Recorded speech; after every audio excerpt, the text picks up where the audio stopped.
recently opened the senior center down the street here. I don't know if anyone has had a chance to see it. But for more than 2 decades, the senior center was talked about in Quincy. We have one of the largest per capita senior populations in the greater Boston area, and we have not had a senior center. My predecessor had proposed one at the park department in Marymount Park, and the plan was to move the park department out. They never said where they were going to put them, and then build a 3,000 square foot senior center at a cost of about $3 million.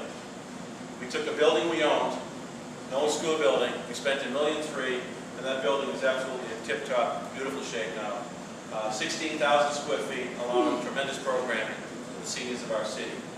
We haven't added $1 to the budget to do it. We used $1.3 million that was supposed to be for a new metal garage to house some trucks at Public Works. That was going to be built right behind the police station across from Mount Wollaston. It would not have been a pretty sight. We're holding off on that. We're going to take a whole look at the backyard and the municipal needs between the police and DPW, and to make a better long-term decision.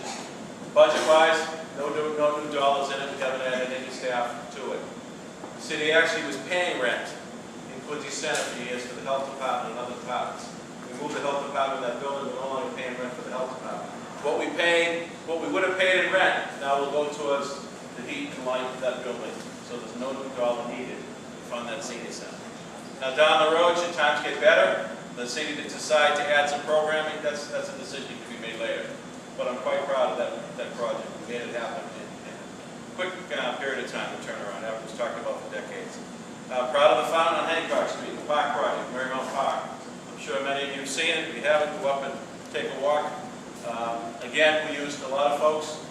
The school kids built the gates for us up at the Vo-Tech. We bought them the materials. All those granite columns we got donated from a local contractor, Quincy Granite.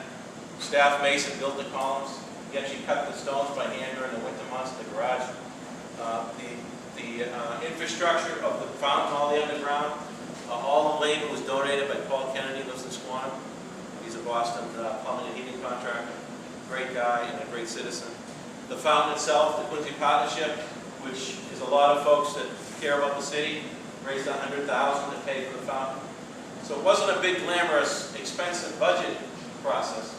It sat there for 6 years because the previous guy didn't want to see it finished because he didn't get along with the Quincy Partnership. We're proud to get that finished, and really improves the whole corridor of Hancock Street and finishes the legacy of Charles Francis Adams, who left us 80 acres back in 1885. Great, great project. So there's some good things happening.